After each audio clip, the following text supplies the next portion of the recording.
From your very first breath in this world, you were conditioned to believe in 5 masters who reign supreme over most people.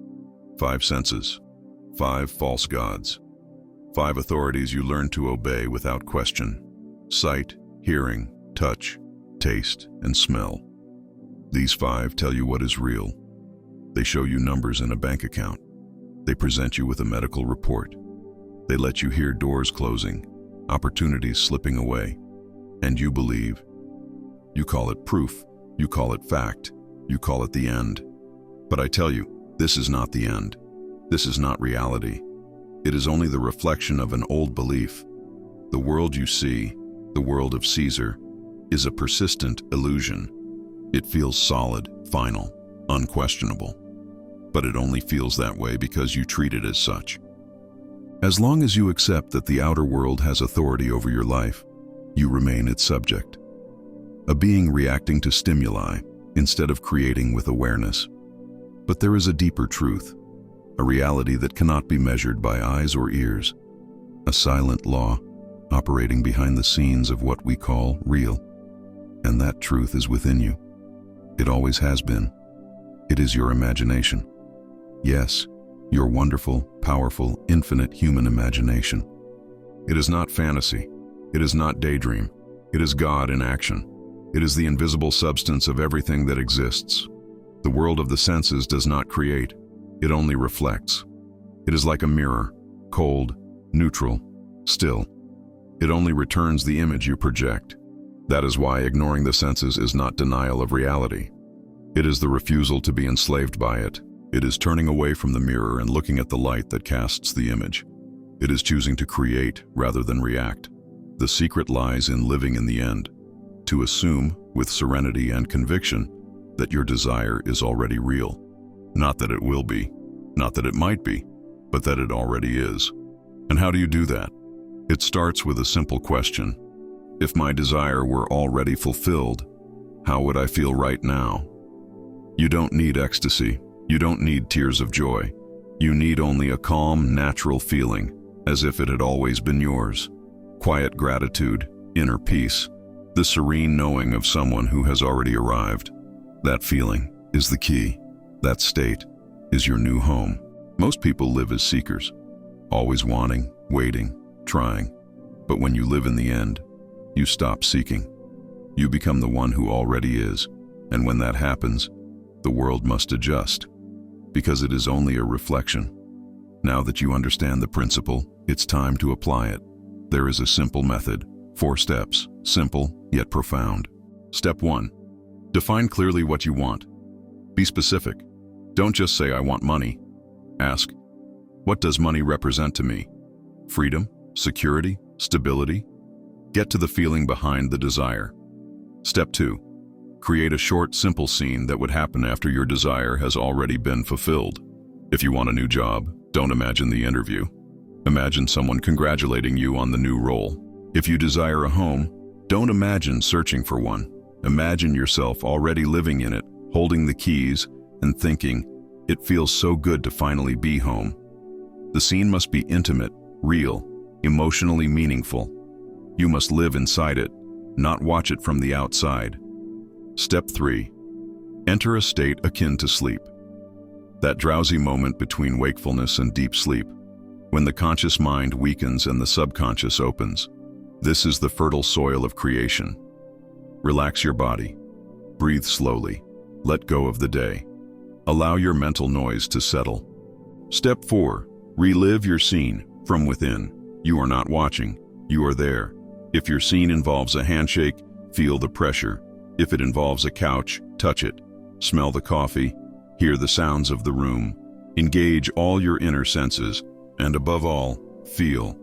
Feel the peace, the gratitude, the relief. As if living that reality was the most natural thing in the world. Repeat that scene, softly, lovingly, like a lullaby, and fall asleep in that state. By doing this, you plant the seed, and the soil of imagination never fails. Perhaps at this point, you're wondering, this all sounds beautiful, but is it really possible? Does it truly work? Let me show you not a theory, but a real example. A simple story. yet one that reveals the power of imagination perfectly. There was a woman named Susam. She had a strong and specific desire to live in a certain apartment on a quiet street in her city. To her, that place was not just bricks and windows. It was a symbol of new beginnings, a sanctuary, a peaceful refuge, a fresh start. But there was one problem. The apartment was already occupied, and there was no sign that it would be available anytime soon. Susam could have surrendered to what the senses were screaming. Unavailable, impossible, give up. But she chose differently. She chose not to react to the outer facts. She ignored the appearance of the present moment.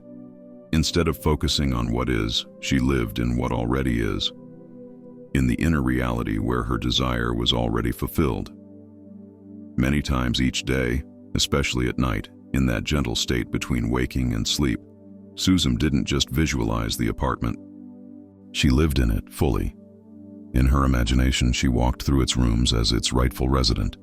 She arranged her furniture, chose the curtains, felt the softness of the rug under her feet, smelled the fresh coffee from her kitchen. She even felt the cold weight of the keys in her hand, and silently whispered, "It feels so good to be home." She didn't make desperate prayers, didn't beg the universe, didn't pressure anyone in the outside world. What she did was something few truly understand.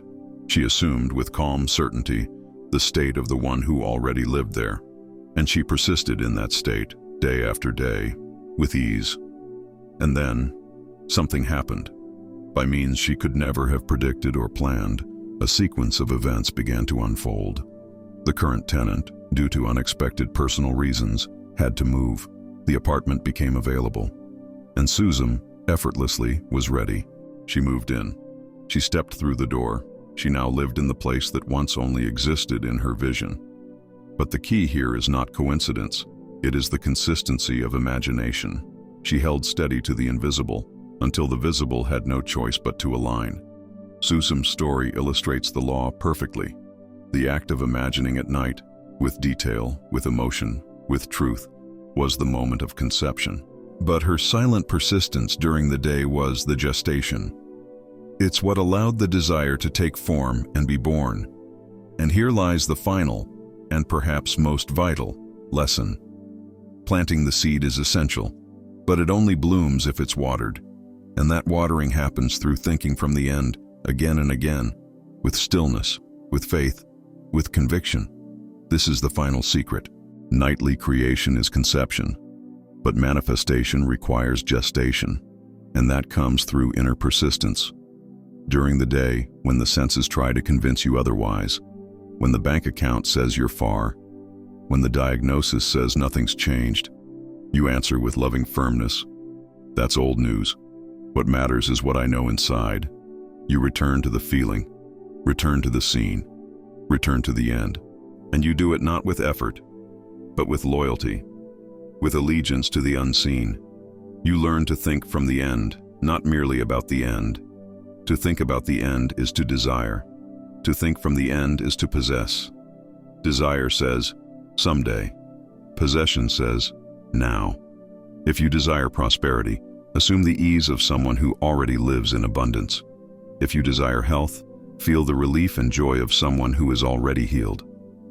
Don't force, don't fight. Simply return gently and firmly to the state of your fulfilled desire.